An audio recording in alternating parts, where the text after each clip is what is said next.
2026 BTech complete ചെയ്യാൻ പോകുന്ന ഉദ്യോഗാർത്ഥികളാണ് നിങ്ങൾ. നിങ്ങളുടെ മൈൻഡിലൂടെ കടന്നു പോകുന്ന ഒരുപാട് കാര്യങ്ങളുണ്ട് അല്ലേ? ഒരു പ്രൈവറ്റ് സെക്ടർ ജോബ് സെലക്ട് ചെയ്യണോ, അല്ലെങ്കിൽ ഒരു ഗവൺമെൻറ് സെക്ടർ ജോബ് സെലക്ട് ചെയ്യണോ, അല്ലെങ്കിൽ പുറത്തു പോയി പഠിക്കണോ, നമ്മുടെ നാട്ടിൽ തന്നെ വർക്ക് ചെയ്യണോ, അങ്ങനെ ഒരുപാട് ചോദ്യങ്ങളുള്ള ഒരു സമയമാണ് അല്ലേ? ഞാനും ഈ ഒരു സമയത്തിലൂടെ കടന്നു പോയിട്ടുള്ള ഒരാളാണ്. ബിടെക് കഴിഞ്ഞതിന് ശേഷം അടുത്തൊരു സ്റ്റെപ്പ് എന്താണ് എന്നുള്ള കാര്യത്തിൽ ഒരുപാട് കൺഫ്യൂഷൻസിലൂടെ കടന്നു പോയിട്ടുള്ള ഒരാളാണ്. അപ്പോൾ ഞാൻ നിങ്ങളുടെ ഒരു മൈൻഡ് സെറ്റ് കൂടി കണക്കാക്കിക്കൊണ്ട്, അതായത് ബിടെക്കിന് ശേഷം ഇനി എന്ത് എന്നുള്ള നിങ്ങളുടെ ആ ഒരു മൈൻഡ് സെറ്റ് കൂടി പരിഗണിച്ചുകൊണ്ടാണ് നമ്മൾ ഈ ഒരു വീഡിയോ ചെയ്യാൻ പോകുന്നത്. ബിടെക്കിന് ശേഷം നിങ്ങളെ സംബന്ധിച്ചിടത്തോളം അനന്തമായിട്ടുള്ള ഓപ്പർച്യൂണിറ്റീസാണ് വരുന്നത്.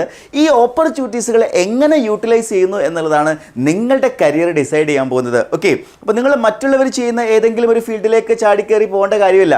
വളരെ കൃത്യമായിട്ടുള്ള ഒരു പ്ലാനോട് കൂടിയാണ് നിങ്ങൾ പോകുന്നതെങ്കിൽ നിങ്ങൾക്കത് എക്സിക്യൂട്ട് ചെയ്യാനും അതുവഴി നല്ലൊരു കരിയർ സെറ്റ് ചെയ്യാനും നിങ്ങളെ കൊണ്ട് സാധിക്കും എന്നുള്ളത് തന്നെയാണ്. അപ്പോൾ നമ്മളിന്ന് നോക്കാൻ പോകുന്നത് ബിടെക് കഴിഞ്ഞ ഒരു ഉദ്യോഗാർത്ഥിയുടെ ഏതൊക്കെ കരിയർ ഓപ്പർച്യൂണിറ്റീസാണ്. നമ്മൾ ഈ ഒരു സ്റ്റേജിൽ ഇപ്പോൾ നമ്മളിവിടെ നിൽക്കുകയാണെന്നുണ്ടെങ്കിൽ പല പാത്തുകളുണ്ടല്ലേ, നമ്മൾ എങ്ങോട്ടാണ് പോകേണ്ടത് എന്നുള്ള കാര്യത്തിൽ ആ ഒരു കൺഫ്യൂഷനാണ് നമ്മൾ എന്ത് ചെയ്യാൻ പോകുന്നത് ഇന്നത്തെ ഈ ഒരു സെഷനിലൂടെ നമ്മൾ ഡീകോഡ് ചെയ്യാൻ പോകുന്നത്. അപ്പോൾ ഞാൻ അതിൽ ആദ്യമായിട്ട് നമ്മൾ പറയാൻ പോകുന്നത് രണ്ട് സെക്ടേഴ്സിനെ കുറിച്ചാണ്. ഒന്ന് ഗവൺമെൻറ് സെക്ടറാണ്, രണ്ടാമത്തത് പ്രൈവറ്റ് സെക്ടറാണ്. ഞാൻ ഒന്നും ബയാസ്ഡ് ആയിട്ട് പറയുന്നില്ല കേട്ടോ. അതായത് ഒരു സെക്ടറിനെ ഞാൻ ബയാസ് ചെയ്തിട്ട് ഈ സെക്ടറാണ് അടിപൊളി, ആ സെക്ടർ മോശമാണ് എന്നുള്ള രീതിയിലൊന്നും ഞാൻ പറയുന്നില്ല. നിങ്ങളാണ് എന്ത് ചെയ്യേണ്ടത്, ഡിസൈഡ് ചെയ്യുന്നത്. ഞാൻ ഈ പറയുന്ന കാര്യങ്ങൾ തീർച്ചയായിട്ടും നിങ്ങൾക്കറിയാം, ഞാൻ എൻട്രി ആപ്പിൽ വർക്ക് ചെയ്യുന്ന ഒരാളായതുകൊണ്ട് തന്നെ നിങ്ങൾ ക്യാൻവാസ് ചെയ്യാൻ വേണ്ടി ചെയ്യുന്ന ഒരു വീഡിയോ ആയിട്ടൊന്നും നിങ്ങൾ ഇതിനെ കാണണ്ട.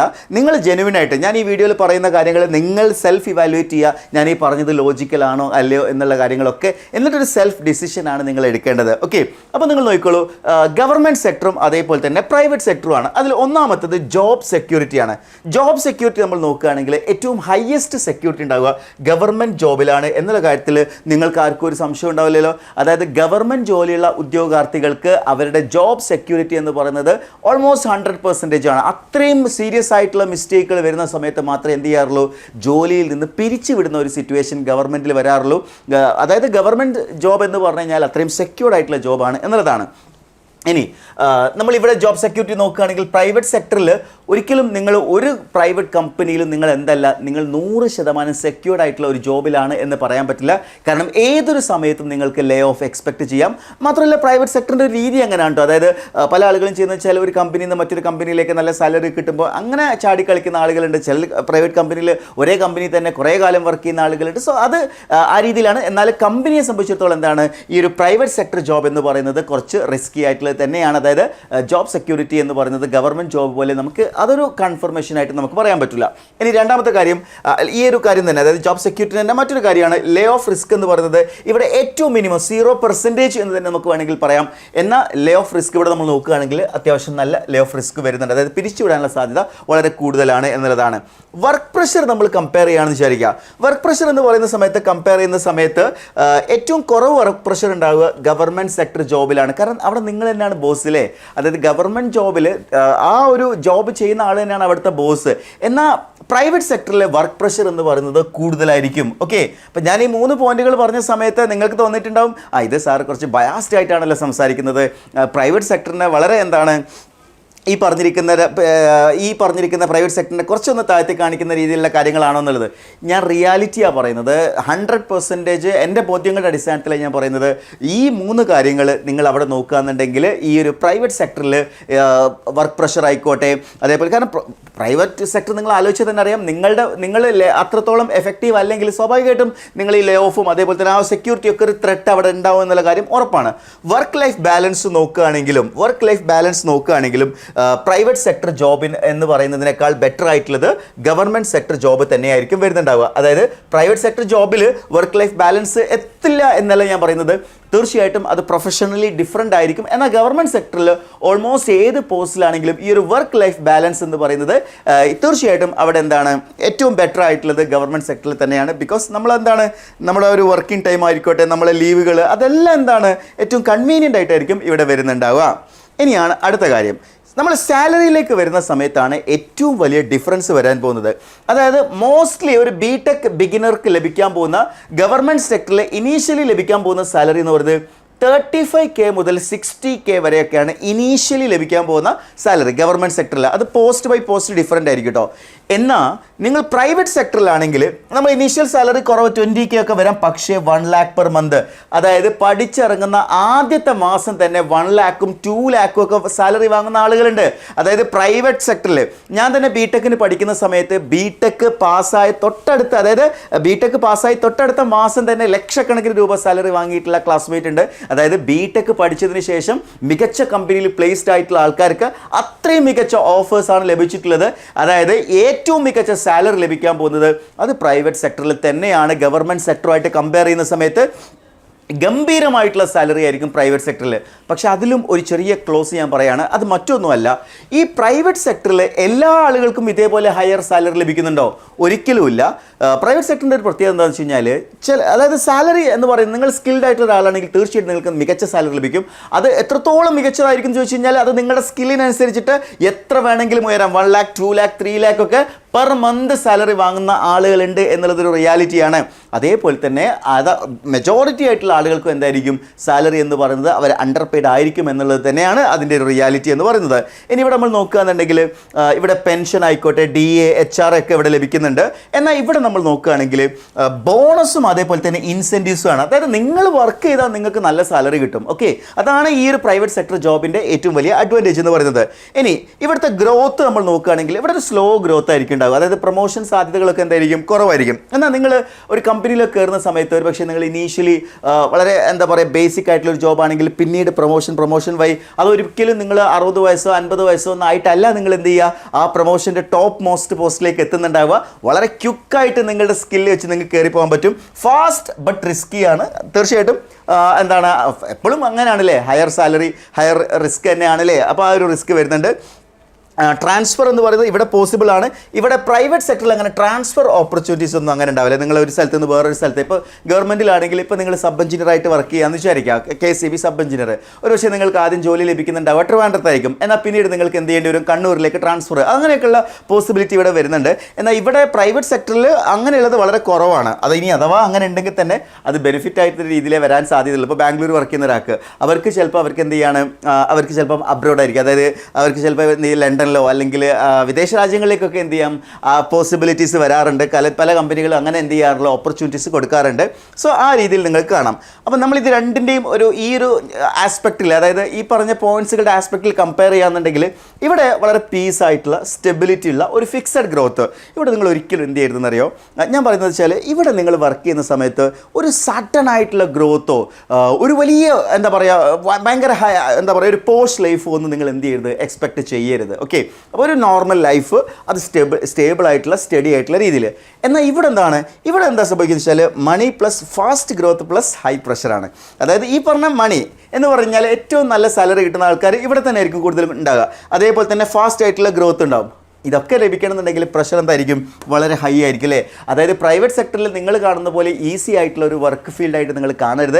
അവിടെ ഹൈ പ്രഷർ ആയിരിക്കും നിങ്ങളെ കാത്തിരിക്കുന്നത് എന്നുള്ളത് നിങ്ങൾ കൃത്യമായിട്ട് മനസ്സിലാക്കി അതിൻ്റെ ബെനിഫിറ്റാണ് നിങ്ങൾക്ക് മണിയായിട്ടും ഫാസ്റ്റ് ഗ്രോത്ത് ആയിട്ടൊക്കെ എന്ത് ചെയ്യുന്നത് കിട്ടുന്നത് എന്നുള്ളതാണ് ഒരു റിയാലിറ്റി. ഓക്കെ, അപ്പോൾ നിങ്ങളുടെ മൈൻഡ് സെറ്റ് എന്താണ് എന്നുള്ളത് നിങ്ങളൊരു ഡിസിഷൻ എടുക്കണം. നിങ്ങൾക്ക് ഏത് തരത്തിൽ, അതായത് നിങ്ങളെ സംബന്ധിച്ചിടത്തോളം ഒരു സ്റ്റഡി ആയിട്ടുള്ള സ്റ്റേബിൾ ആയിട്ടുള്ള സെക്യൂർഡ് ആയിട്ടുള്ള ലൈഫാണോ വേണ്ടത്, ഇനി അതല്ല ഒരു ഫാസ്റ്റ് ഗ്രോയിങ് ആയിട്ടുള്ള ഒരു ഫീൽഡാണോ നിങ്ങൾ സെലക്ട് ചെയ്യുന്നത് എന്നുള്ളത് നിങ്ങൾ എന്ത് ചെയ്യണം, ഡിസൈഡ് ചെയ്യണം. ഇതാണ് ആദ്യത്തെ ചോദ്യം. ഈ ചോദ്യത്തിൻ്റെ ഉത്തരം കണ്ടെത്തി കഴിഞ്ഞാൽ നിങ്ങൾക്ക് എന്ത് ചെയ്യാം, രണ്ടാമത്തെ ഘട്ടത്തിലേക്ക് കിടക്കാം. ഓക്കെ, ഇവിടെയാണ് ഞാൻ എന്ത് ചെയ്യാൻ പോകുന്നത്, കുറച്ചുകൂടി ബയാസ്ഡ് ആയിട്ട് പറയാൻ പോകുന്നത്. ബയാസ്ഡ് എന്ന് പറയേണ്ട, ഞാൻ ഡിസ്കസ് ചെയ്യാൻ പോകുന്നത് ഗവൺമെൻറ് സെക്ടർ. കാരണം പ്രൈവറ്റ് സെക്ടർ ജോബുകളെ കുറിച്ച് അതൊരു ഡിഫറെൻറ്റ് കാറ്റഗറി തന്നെയാണ്. എൻട്രിയിൽ നിങ്ങൾക്കറിയാം, എൻട്രി സ്കില്ലിംഗ് എന്ന് പറഞ്ഞിട്ടുള്ള മറ്റൊരു പ്ലാറ്റ്ഫോം വരുന്ന എൻട്രിയുടെ തന്നെ സ്കില്ലിംഗ് സെക്ഷൻസ് ഉണ്ട്. അപ്പോൾ അതിലേക്ക് നിങ്ങൾക്ക് നോക്കാവുന്നതാണ്. ഇവിടെ നമ്മൾ ഇനി ഫോക്കസ് ചെയ്യാൻ പോകുന്നത് ഗവൺമെൻറ് ഓപ്പർച്യൂണിറ്റീസിനെ കുറിച്ച് തന്നെയാണ്. അതായത് ഗവൺമെൻറ് ജോബ്, അതായത് മെജോറിറ്റി ആൾക്കാർ ആഗ്രഹിക്കുന്ന എന്താണ്, ഒരുപാട് കോടിക്കണക്കിന് രൂപ സാലറിയേക്കാൾ വളരെ കൺവീനിയൻ്റ് ആയിട്ട് സ്റ്റേബിൾ ആയിട്ട് പോകുന്ന അല്ലെങ്കിൽ സെറ്റിൽ ചെയ്യാൻ പറ്റിയ ജോബുകൾ തന്നെയായിരിക്കും കൂടുതൽ ആളുകളും പ്രിഫർ ചെയ്യുന്നുണ്ടാവുക. അതുകൊണ്ട് ഗവൺമെൻറ് സെക്ടർ ജോബിനെ കുറിച്ചാണ് ഇനി ഞാൻ എന്ത് ചെയ്യാൻ പോകുന്നത്, സംസാരിക്കാൻ പോകുന്നത്. ഓക്കെ, അപ്പോൾ നിങ്ങൾക്ക് നിങ്ങളൊരു മൈൻഡ് സെറ്റ് ക്ലിയർ ആക്കാൻ ഈ ഒരു സെക്ഷൻസ് ഹെൽപ്പ് ചെയ്തിട്ടുണ്ടെന്ന് ഞാൻ വിചാരിക്കുകയാണ്. അടുത്ത് നമ്മൾ നോക്കാൻ പോകുന്നത് എഞ്ചിനീയറിംഗ് റിക്രൂട്ട്മെൻറ്റ് ആർക്കിടെക്ചറാണ് നമ്മൾ നോക്കാൻ പോകുന്നത്. അപ്പോൾ അതിൽ തന്നെ പല തട്ടിലായിട്ടാണ് ഞാൻ ഈ ഓപ്പർച്യൂണിറ്റീസിനെ സ്പ്ലിറ്റ് ചെയ്യുന്നത്. ഓക്കെ, ഗവൺമെൻറ് സെക്ടർ എന്ന് പറയുന്ന സമയത്ത് ഗവൺമെൻറ് സെക്ടറിൽ കേവലം നിങ്ങൾ കേട്ടിട്ടുണ്ടാവുക കേരള PSC കുറിച്ച് മാത്രമായിരിക്കും. എന്നാൽ കേരള PSC മാത്രമല്ല ഗവൺമെൻറ് സെക്ടറിലുള്ള ഓപ്പർച്യൂണിറ്റീസ് നൽകുന്നത്. അത് കേരള PSCയും സ്റ്റാഫ് സെലക്ഷൻ കമ്മീഷനും റെയിൽവേ റിക്രൂട്ട്മെന്റ് ബോർഡും ഒക്കെ എന്ത് ചെയ്യുന്നുണ്ട്, ഓപ്പർച്യൂണിറ്റീസ് നൽകുന്നുണ്ട്. അതേപോലെ തന്നെ ഗേറ്റ്, UPSCയുടെ എഞ്ചിനീയറിംഗ് സർവീസ് എക്സാം ഒക്കെ എന്താണ് ഇതിൽ വരുന്ന ഏറ്റവും ഗ്ലാമറസ് ആയിട്ടുള്ള എക്സാംസ് ആണ്. അപ്പോൾ ഇതിൽ ഏറ്റവും കൂടുതൽ നിങ്ങൾക്ക് ഫെമിലിയർ ആയിട്ടുള്ളതും ഈ ഒരു പോസ്റ്റ് തന്നെയായിരിക്കും, അല്ലെങ്കിൽ കേരള PSCയുടെ എക്സാംസുകൾ തന്നെയായിരിക്കും. ബ്രാഞ്ച് വൈസ് നമ്മൾ നോക്കുകയാണെങ്കിൽ ഏറ്റവും കൂടുതൽ ഓപ്പർച്യൂണിറ്റീസ് വരുന്ന സിവിൽ ബ്രാഞ്ചിലുള്ള ആളുകൾക്കാണ്, അതേപോലെ ഇലക്ട്രിക്കലുള്ള ആളുകൾക്കാണ് പിന്നീട് ഏറ്റവും കൂടുതൽ ഓപ്പർച്യൂണിറ്റീസ് വരുന്നത്, പിന്നീട് മെക്കാനിക്കൽ, പിന്നീട് ഇലക്ട്രോണിക്സ്, കമ്പാരിറ്റീവ്ലി ഏറ്റവും കുറവ് വരുന്നത് കമ്പ്യൂട്ടർ സയൻസ് ആണ്. ഇങ്ങനെയാണ് എന്ത് ചെയ്യുന്നത് കേരള PSCയിലെ ട്രജക്ടറി നോക്കിയാൽ നമുക്ക് കാണാൻ സാധിക്കാം. അതേപോലെ തന്നെ സ്റ്റാഫ് സെലക്ഷൻ കമ്മീഷൻ്റെ ജൂനിയർ എഞ്ചിനീയർ, ഈ പോസ്റ്റിനെ കുറിച്ചൊന്നും കൂടുതൽ ആളുകൾ അറിയാതെ പോകുന്ന പോസ്റ്റാണ് സ്റ്റാഫ് സെലക്ഷൻ കമ്മീഷൻ്റെ ജൂനിയർ എഞ്ചിനീയർ.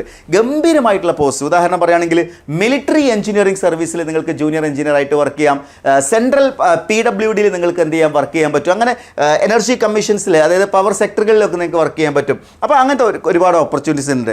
പിന്നെ റെയിൽവേൻ്റെ കാര്യം, റെയിൽവേ ജൂനിയർ എഞ്ചിനീയേഴ്സ് ഒരുപാട് പോസ്റ്റുകളുണ്ട്. ഡിസൈൻ ഡ്രോയിങ് ഉണ്ട്, അതേപോലെ ട്രാക്ക് മെഷീൻ ഉണ്ട്, അതേപോലെ ജനറൽ സർവീസ് ഉണ്ട്, മെയിൻ്റനൻസ് സർവീസ് ഉണ്ട്, അതേപോലെ വർക്ക്ഷോപ്പ് ഉണ്ട്. അങ്ങനെ പല സെക്ഷനിൽ ജൂനിയർ എഞ്ചിനീയർ പോസ്റ്റിൽ നിങ്ങൾക്ക് ഓപ്പർച്യൂണിറ്റീസ് വരുന്നുണ്ട്. അപ്പോൾ ഇത് എന്താണ്, സെൻട്രൽ ഗവൺമെൻറ്റിൽ വരുന്ന ഓപ്പർച്യൂണിറ്റീസ് ആണ് ഈ ഒരു രണ്ടാമത്തെ സെക്ഷൻ എന്ന് പറയുന്നത്. ഓക്കെ, അപ്പോൾ അതിൽ തന്നെ SSC RRB സെപ്പറേറ്റ് എക്സാംസ് ആയിരിക്കും കണ്ടക്ട് ചെയ്യുന്നുണ്ടാവുക. ഇനിയാണ് ഇതിലെ ഏറ്റവും ഹയസ്റ്റ് കേസ് എന്ന് പറയുന്നത്. ഇവിടെ ഗേറ്റ് എന്ന് പറയുന്നത് എല്ലാവർക്കും ഉള്ളൊരു ധാരണയാണ്. ഗേറ്റ് എക്സാം എന്ന് പറയുന്നത് അത് കേവലം എന്താണ്, MTechനും PhDക്കും വേണ്ടിയിട്ടുള്ളൊരു എക്സാം ആണെന്ന്. ഒരിക്കലും അങ്ങനെയല്ല. ഗേറ്റിലൂടെ എന്ത് ചെയ്യുന്നുണ്ട്, ഒരുപാട് പബ്ലിക് സെക്ടർ അണ്ടർടേക്കിങ്സ്, അതേപോലെ IOCL, അതേപോലെ തന്നെ ONGC, BPCL, അങ്ങനെയൊക്കെയുള്ള ഒരുപാട് കമ്പനികളുണ്ടല്ലോ. അതേപോലെ ബെല്ല്, അതേപോലെ തന്നെ ISRO, ഓക്കെ, അങ്ങനെ തുടങ്ങിയിട്ട് ഒട്ടനേകം DRDO തുടങ്ങിയിട്ടുള്ള ഒട്ടനേകം PSUsകളിലേക്ക് എന്ത് ചെയ്യാം, ഗേറ്റിലൂടെ നിങ്ങൾക്ക് എന്ത് ചെയ്യാം, നിങ്ങൾക്ക് ജോലി നേടിയെടുക്കാം. അതേപോലെ തന്നെ എഞ്ചിനീയറിംഗ് സർവീസ് എക്സാം, ഈ എഞ്ചിനീയറിംഗ് സർവീസ് എക്സാം ഒക്കെ തീർച്ചയായിട്ടും ഏറ്റവും ഡിഫിക്കൽട്ട് ആയിട്ടുള്ളൊരു എക്സാം തന്നെയാണ്. സോ ആ ലെവലിൽ നിങ്ങൾ പ്രിപ്പറേഷൻ നിങ്ങൾ ചെയ്യാൻ തയ്യാറായി കഴിഞ്ഞാൽ അതൊരു ബിഗ് ഓപ്പർച്യൂണിറ്റി തന്നെയാണെന്നുള്ള കാര്യത്തിൽ യാതൊരു ഡൗട്ടും ഇല്ല. ഓക്കെ, നെക്സ്റ്റ് നമ്മൾ നോക്കാൻ പോകുന്നത് ഈ ഒരു സെൻട്രൽ ഗവൺമെൻറ്റിലുള്ള ഓപ്പർച്യൂണിറ്റീസിനെ കുറിച്ച് നമുക്കൊന്ന് ഡീറ്റെയിൽ ആയിട്ട് നോക്കി നോക്കാം. അതിൽ നമ്മൾ നോക്കുകയാണെന്നുണ്ടെങ്കിൽ RRB ജൂനിയർ എഞ്ചിനീയർ, അതേപോലെ SSC ജൂനിയർ എഞ്ചിനീയർ ഞാൻ ഓൾറെഡി പറഞ്ഞു കഴിഞ്ഞു. സാലറി നമ്മൾ നോക്കുകയാണെങ്കിൽ 35K മുതൽ 55K പെർ മന്ത് ഒക്കെ കിട്ടുന്നുണ്ട്. അത്യാവശ്യം ഹ്യൂജ് ആയിട്ടുള്ള വേക്കൻസീസ് ആണ്.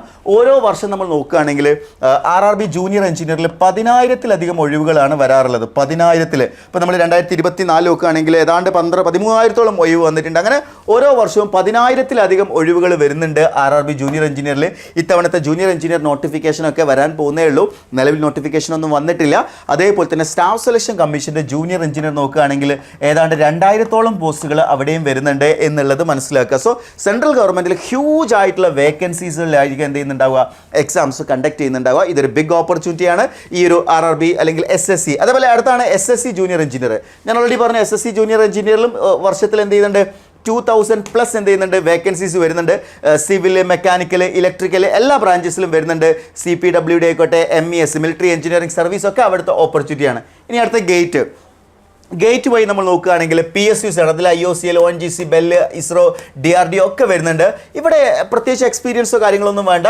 ഇവിടെ ഹൈ കോമ്പറ്റീഷൻ ഗേറ്റ് വേ എന്ന് വേണമെങ്കിൽ പറയാം. ഈ ഗേറ്റ് എക്സാം നമ്മുടെ ഏത് ടെക്നിക്കൽ എക്സാംസുകളിലും ഏറ്റവും ഹൈ കോമ്പറ്റീഷൻ വരുന്നതാണ് ഗേറ്റും, അതേപോലെ തന്നെ ഈ എഞ്ചിനീയറിംഗ് സർവീസ് എക്സാം. പക്ഷേ IS ഒക്കെ നിങ്ങൾ വൺസ് ക്ലിയർ ചെയ്ത് കഴിഞ്ഞാൽ നിങ്ങളുടെ ലൈഫിൽ തന്നെ ഏറ്റവും ഹയസ്റ്റ് ഗ്രോത്ത് ഉള്ള പോസ്റ്റിലേക്ക് നിങ്ങൾ എന്ത് ചെയ്യുന്നുണ്ടാവുക, ഹൈ ലെവൽ ടെക്നിക്കൽ ജോബാണ് നിങ്ങൾ കിട്ടുന്നത്. ഒരു ബിഗിനർക്ക് ലഭിക്കാവുന്ന ഏറ്റവും ഹയസ്റ്റ് സാലറിയിൽ ഏറ്റവും പവർഫുൾ ആയിട്ടുള്ള പോസ്റ്റ് ആയിരിക്കും ഇവിടെ ലഭിക്കുന്നുണ്ടാവുക. Okay, right. നെക്സ്റ്റ് നമ്മൾ നോക്കുകയാണെന്നുണ്ടെങ്കിൽ റിക്രൂട്ട്മെൻറ്റ് ത്രൂ സ്റ്റേറ്റ്, അതായത് കേരള PSC എക്സാംസുകൾ നമ്മൾ നോക്കുകയാണെങ്കിൽ അത് ബ്രാഞ്ച് വൈസ് ഡിഫറെൻ്റ് ആട്ടോ. എല്ലാ ബ്രാഞ്ചസിലും ഒരുപോലെ ആയിരിക്കില്ല കേട്ടോ. ഇപ്പോൾ ഇതിൽ കേരളത്തിൽ നമ്മൾ നോക്കുകയാണെങ്കിൽ ഏറ്റവും കൂടുതൽ ഓപ്പർച്യൂണിറ്റീസ് വരുന്നത് സിവിൽ ബ്രാഞ്ചിലാണ്. ഞാൻ നേരത്തെ പറഞ്ഞിട്ടുണ്ടായിരുന്നു. സിവിൽ ബ്രാഞ്ചസിൽ നമ്മൾ നോക്കുകയാണെന്നുണ്ടെങ്കിൽ ഒരുപാട് എക്സാംസ് LSTDയിൽ അസിസ്റ്റൻറ്റ് എഞ്ചിനീയർ, PWDയിൽ അസിസ്റ്റൻറ്റ് എഞ്ചിനീയർ, പൊല്യൂഷൻ കൺട്രോൾ ബോർഡിൽ AE വരാറുണ്ട്. അതേപോലെ ഓവർസിയർ എക്സാം വരാറുണ്ട്. Workshop instructor, lecturer in polytechnic, അങ്ങനെ തുടങ്ങിയ ഒട്ടനേകം എക്സാംസുകൾ സിവിലിൽ കണ്ടക്ട് ചെയ്യാറുണ്ട്. അതേപോലെ ഇലക്ട്രിക്കൽ നമ്മൾ നോക്കുകയാണെങ്കിൽ KSEB sub engineer, KSEB assistant engineer, PWD assistant engineer, lecture in polytechnic, workshop instructor, അങ്ങനെ തുടങ്ങി ഒട്ടനേകം എക്സാംസുകൾ ഇലക്ട്രിക്കലുണ്ട്. അതേപോലെ മെക്കാനിക്കൽ നമ്മൾ നോക്കുകയാണെന്നുണ്ടെങ്കിൽ അസിസ്റ്റന്റ് മോട്ടോർ വെഹിക്കിൾ ഇൻസ്പെക്ടർ, അതേപോലെ തന്നെ അസിസ്റ്റന്റ് എഞ്ചിനീയർ തുടങ്ങിയ ഒട്ടനേകം പോസ്റ്റുകൾ, lecture in polytechnic, workshop instructor ഒക്കെ അതും അവിടെ ഉണ്ട്. അതെല്ലാ ബ്രാഞ്ചസിലും വരുന്നുണ്ട് കേട്ടോ. അതേപോലെ ഇലക്ട്രോണിക്സിലും കമ്പ്യൂട്ടർ സയൻസിലും ഒക്കെ ഓപ്പർച്യൂണിറ്റീസ് വരുന്നുണ്ട്. കമ്പാരിറ്റീവ്ലി കുറച്ച് കുറവുള്ളത് കമ്പ്യൂട്ടർ സയൻസ് ആണ് എന്നുള്ള കാര്യം നിങ്ങൾ ഓർത്തിരിക്കുക. എന്നാലും അവിടെയും എന്ത് ചെയ്യുന്നുണ്ട്, വർക്ക്ഷോപ്പ് ഇൻസ്ട്രക്ടറും അതേപോലെ ലെക്ചർ ഇൻ പോളിടെക്നിക്കും ഒക്കെ ഗംഭീരമായ റിക്രൂട്ട്മെന്റ് ആണ് കഴിഞ്ഞ പ്രാവശ്യം കേരള PSC നടത്തിയിട്ടുള്ളത്. അപ്പോൾ ഓരോ ബ്രാഞ്ച് വൈസ് ആയിട്ട് അതെന്തായിരിക്കും, ഡിഫറെൻ്റ് ആയിരിക്കും. ഇപ്പോൾ ഞാൻ ജനറലി കുറച്ച് പറയുകയാണെങ്കിൽ എല്ലായിടത്തും വരുന്നതാണ് ഈ പറഞ്ഞ post, assistant engineer post, overseer പോസ്റ്റുകൾ. ഇത് ഇലക്ട്രിക്കലും സിവിലും വരാറുണ്ട്. അതേപോലെ സബ് എഞ്ചിനീയർ, അത് ഇലക്ട്രിക്കലും സിവിലും വരാറുണ്ട്. വർക്ക്ഷോപ്പ് ഇൻസ്ട്രക്ടർ എല്ലാ ബ്രാഞ്ചസിലും വരാറുണ്ട്. ലെക്ചർ ഇൻ പോളിടെക്നിക് എന്ന് പറയുന്നത് എല്ലാ ബ്രാഞ്ചസിലും വരുന്ന പോസ്റ്റുകളാണ്. അപ്പം നമുക്ക് ഇതിൻ്റെ ഏറ്റവും വലിയ അഡ്വാൻറ്റേജ് എന്താ, കേരള PSC എക്സാംസ് ക്രാക്ക് ചെയ്താലുള്ള ഏറ്റവും വലിയ അഡ്വാൻറ്റേജ്, നിങ്ങൾക്ക് നിങ്ങളുടെ സ്വന്തം നാട്ടിൽ കേരളത്തിൽ തന്നെ വർക്ക് ചെയ്യാൻ പറ്റുന്ന ഏറ്റവും മികച്ച ഓപ്പർച്യൂണിറ്റിയാണ്. എന്തുകൊണ്ട് കേരളത്തിൽ വർക്ക് ചെയ്യണം എന്ന് ചോദിച്ചു കഴിഞ്ഞാൽ ഏറ്റവും മികച്ച വർക്ക് ലൈഫ് ബാലൻസ് ആയിരിക്കും നിങ്ങൾക്ക് അവിടെ ലഭിക്കുന്നുണ്ടാവുക. നിങ്ങൾ മറ്റൊരു സ്ഥലത്ത് പോയി താമസിക്കുന്ന സമയത്താണ് അവിടുത്തെ ഡിഫിക്കൽട്ടീസ് നമുക്ക് ഫേസ് ചെയ്യേണ്ടി വരിക. ഇപ്പോൾ ഞാൻ RRB എക്സാംസ് ഒക്കെ ക്ലിയർ ചെയ്തിട്ട് അതിന് ശേഷം എനിക്ക് പോസ്റ്റിംഗ് വന്നിട്ടുണ്ടായിരുന്നത് ഹൈദരാബാദിലാണ്. അപ്പോൾ ആദ്യത്തെ ദിവസങ്ങളിലൊക്കെ നമ്മൾ മറ്റൊരു സ്ഥലത്ത് പോകുന്ന സമയത്ത് നമ്മളെ സംബന്ധിച്ചിടത്തോളം നമുക്ക് ആ ഒരു സ്ഥലം എക്സ്പ്ലോർ ചെയ്യുക എന്ന് പറയുന്നതൊക്കെ ഭയങ്കര രസമുള്ള കാര്യമാണ്. പക്ഷേ പതിയെ പതിയെ നമ്മുടെ ക്ലൈമറ്റ് അതിൽ നിന്നുള്ള ഒരു ഡിഫറൻസ് വരുന്ന സമയത്ത് നമുക്കത് കുറച്ച് ഡിഫിക്കൽട്ടായിട്ടുള്ള കാര്യം തന്നെയാണ്. അപ്പോൾ കേരള PSC ക്രാക്ക് ചെയ്ത് കഴിഞ്ഞാൽ നിങ്ങൾക്ക് കേരളത്തിൽ തന്നെ ജോബ് ഓപ്പർച്യൂണിറ്റി കിട്ടുന്നത് കൊണ്ട് തന്നെ ആ ഒരു വർക്ക് ലൈഫ് ബാലൻസ് ഏറ്റവും മികച്ചതായിരിക്കും. അതേപോലെ തന്നെ കേരളത്തിലുള്ള ആളുകൾ മാത്രമായിരിക്കും ഇവിടെ എന്ത് ചെയ്യുന്നുണ്ടാവുക, കോമ്പീറ്റ് ചെയ്യുന്നുണ്ടാവുക. അതായത് ഒരു ഓൾ ഇന്ത്യ ലെവൽ കോമ്പറ്റീഷൻ ഉണ്ടാവില്ല. Kerala PSC exams Kerala native ആയിട്ടുള്ള കേരളത്തിലുള്ള ആളുകൾ മാത്രമായിരിക്കും എഴുതുന്നുണ്ടാവുക എന്നുള്ളത് കോമ്പറ്റേറ്റീവ് ലെവലിൽ ഒരു അഡ്വാൻറ്റേജ് ആണ്. ഞാൻ നേരത്തെ പറഞ്ഞ RRB JE ആയിക്കോട്ടെ, SSC JE ആയിക്കോട്ടെ, ഗേറ്റ് ആയിക്കോട്ടെ, IAS ആയിക്കോട്ടെ, ഇതെല്ലാം ഓൾ ഇന്ത്യ ലെവൽ കോമ്പറ്റീഷൻ ആണ്. എന്ന് വെച്ചാൽ നിങ്ങൾക്ക് ക്രാക്ക് ചെയ്യാൻ പറ്റില്ല എന്നല്ല, ഓൾ ഇന്ത്യ ലെവൽ കോമ്പറ്റീഷൻ ആകുമ്പോൾ ഇന്ത്യയിലെ എല്ലാ സ്റ്റേറ്റിലെ ആളുകളും എന്ത് ചെയ്യുന്നുണ്ടാവും, ഈ പോസ്റ്റുകൾക്ക് വേണ്ടി ഡെഡിക്കേറ്റഡ് ആയിട്ട് പ്രിപ്പയർ ചെയ്യുന്നുണ്ടാവും. സോ ഈ ഓപ്പർച്യൂണിറ്റീസ് മാക്സിമം നിങ്ങൾ എന്ത് ചെയ്യണം, യൂട്ടിലൈസ് ചെയ്യണം. കേരള PSCയുടെ അഡ്വാൻറ്റേജ് എന്ന് പറയുന്നത് കേരളത്തിൽ തന്നെ വർക്ക് ചെയ്യാൻ പറ്റുന്ന ഗോൾഡൻ ഓപ്പർച്യൂണിറ്റി എന്നുള്ള നിലയിലാണ്. ഇനി നമുക്ക് ബ്രാഞ്ച് വൈസ് ആയിട്ടുള്ള ഗവൺമെൻറ് ഓപ്പർച്യൂണിറ്റീസ് നമ്മൾ നോക്കുകയാണെന്നുണ്ടെങ്കിൽ, ഇപ്പോൾ നമ്മൾ സിവിൽ നമ്മൾ നോക്കുകയാണെങ്കിൽ അസിസ്റ്റന്റ് എഞ്ചിനീയർ പല ബ്രാഞ്ചസിലുണ്ട് കേട്ടോ. ഞാൻ പറഞ്ഞല്ലോ PWD, LSGD, അതേപോലെ തന്നെ പൊല്യൂഷൻ കൺട്രോൾ ബോർഡ് വരുന്നുണ്ട്. ഓവർസിയർ അതന്നെ ഗ്രേഡ് 1, ഗ്രേഡ് 2, ഗ്രേഡ് 3 ഒക്കെ വരുന്നുണ്ട്. വർക്ക്ഷോപ്പ് ഇൻസ്ട്രക്ടർ വരുന്നുണ്ട്. പോളിടെക്നിക് ലെക്ചർ വരുന്നുണ്ട്. അങ്ങനെ പല പോസ്റ്റുകൾ അവിടെ വരുന്നുണ്ട്. SSC ജൂനിയർ എഞ്ചിനീയർ സിവിൽ ഏറ്റവും കൂടുതൽ ഒഴിവുകൾ വരുന്ന ഒരു ബ്രാഞ്ചാണ് civil. RRB junior engineer civil വരുന്നുണ്ട്. PWD എഞ്ചിനീയർ എന്ത് ചെയ്യുന്നുണ്ട്, ഈ ഒരു PWD ഓൾറെഡി നമ്മൾ പോസ്റ്റിൽ നമ്മൾ പറഞ്ഞ കാര്യങ്ങൾ തന്നെയാണ്. അപ്പോൾ സിവിലാണ് ഏറ്റവും ഹയസ്റ്റ് ചാൻസ് ഉള്ളത്.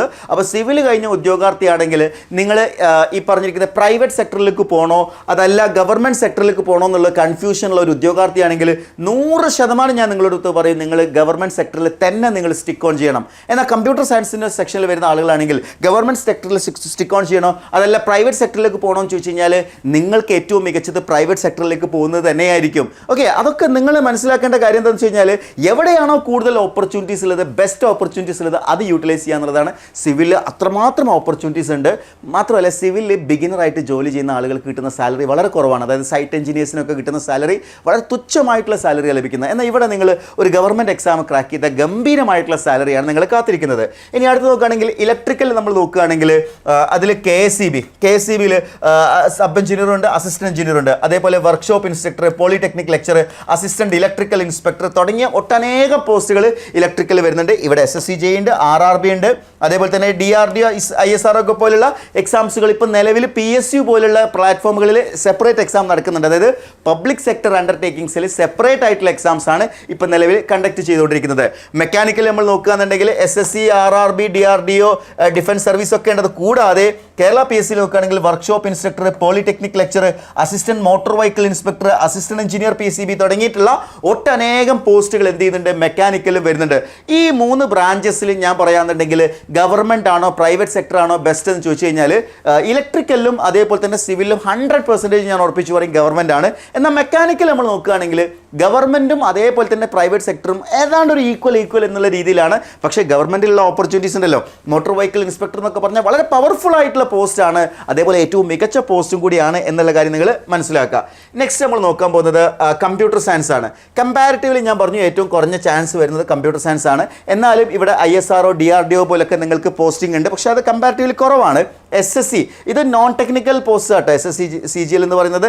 ഇനി അത് എല്ലാവർക്കും അപ്ലൈ ചെയ്യാൻ പറ്റുന്ന കാര്യമാണ്. സ്റ്റേറ്റിൽ നോക്കുകയാണെങ്കിൽ വർക്ക്ഷോപ്പ് ഇൻസ്ട്രക്ടറും അതേപോലെ പോളിടെക്നിക് ലെക്ചറും കമ്പ്യൂട്ടർ പ്രോഗ്രാമറൊക്കെ ഉള്ള പോസ്റ്റുകളായിരിക്കും എന്ത് ചെയ്യുന്നുണ്ടാവുക, നിങ്ങൾക്ക് ഇവിടെ കമ്പ്യൂട്ടർ സയൻസിൽ നിങ്ങൾക്ക് ലഭിക്കുന്നുണ്ടാവുക. ഇനി ഇലക്ട്രോണിക്സിലേക്ക് വരികയാണെങ്കിൽ, ഇലക്ട്രോണിക്സും ഞാൻ പറയുകയാണെന്നുണ്ടെങ്കിൽ പ്രൈവറ്റ് വേഴ്സസ് ഗവൺമെൻറ് കമ്പാരിസണിൽ കൂടുതൽ ഒരു പക്ഷേ പ്രൈവറ്റിലായിരിക്കും വരുന്നുണ്ടാവുക.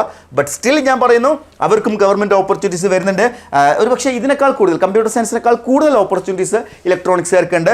കാരണം SSC JEE RRB JEE ഒന്നും ആർക്ക് വരുന്നില്ല, കമ്പ്യൂട്ടർ സയൻസിൽ വരുന്നില്ലെങ്കിൽ ഇവിടെ എന്ത് ചെയ്യുന്നുണ്ട്, വരുന്നുണ്ട്. ഇപ്പോൾ സ്റ്റേറ്റിൽ നമ്മൾ നോക്കുകയാണെങ്കിൽ വർക്ക്ഷോപ്പ് ഇൻസ്ട്രക്ടർ ഉണ്ട്, പോളിടെക്നിക് ലെക്ചർ ഉണ്ട്, അസിസ്റ്റന്റ് എഞ്ചിനീയർ പോസ്റ്റുകളൊക്കെ എന്ത് ചെയ്യുന്നുണ്ട്, ഇലക്ട്രോണിക്സിൽ വരുന്നുണ്ട് എന്നുള്ള കാര്യം നിങ്ങൾ ഓർത്തിരിക്കുക. സോ എല്ലാ ബ്രാഞ്ചസിലും എന്ത് ചെയ്യുന്നുണ്ട്, അത്യാവശ്യം നല്ല ഓപ്പർച്യൂണിറ്റീസ് വരുന്നുണ്ട്.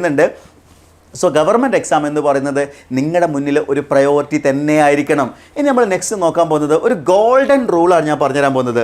അതായത് ഇപ്പോൾ നിലവിലെ എക്സാംസുകൾ, ഇത് കേരള PSC നടത്തുന്ന എക്സാംസുകളുടെ ഒരു ലിസ്റ്റാണെന്ന് വിചാരിക്കുക. ഓക്കെ, അതേപോലെ തന്നെ ഇത് സ്റ്റാഫ് സെലക്ഷൻ കമ്മീഷൻ നടത്തുന്ന എക്സാംസുകളുടെ ലിസ്റ്റാണെന്ന് വിചാരിക്കുക. ഇത് ഗേറ്റ് എക്സാമിൻ്റെതാണെന്ന് വിചാരിക്കുക. ഈ എക്സാംസുകളുടെ എല്ലാം സിലബസും എല്ലാ പാറ്റേണും ഒരേപോലെയാണോ? ഒരിക്കലും അല്ല. എന്നാൽ ഇതിൽ നിങ്ങൾ മാസ്റ്റേഴ്സ് ആവുക എന്ന് പറഞ്ഞു കഴിഞ്ഞാൽ ഇതിലൊരു കോർ സബ്ജക്റ്റ് നിങ്ങൾക്ക് കാണാൻ സാധിക്കും. അതായത് ഈ ബ്രാഞ്ചസിൻ്റെ ടോപ്പിക്കിൽ ഒരു കോർ ഏരിയ ഉണ്ടാവും. ഞാനിപ്പോൾ ഇലക്ട്രിക്കലിൻ്റെ ഒരാളായതുകൊണ്ട് തന്നെ ഇലക്ട്രിക്കൽ പറയാമെന്നുണ്ടെങ്കിൽ ഇതിൽ ഏറ്റവും പ്രധാനപ്പെട്ടത് ഇലക്ട്രിക്കലിലെ ഏത് എക്സാംസ് ക്രാക്ക് ചെയ്യണമെന്നുണ്ടെങ്കിലും നിങ്ങൾ അറിഞ്ഞിരിക്കേണ്ട ചില മേഖലകളുണ്ട്.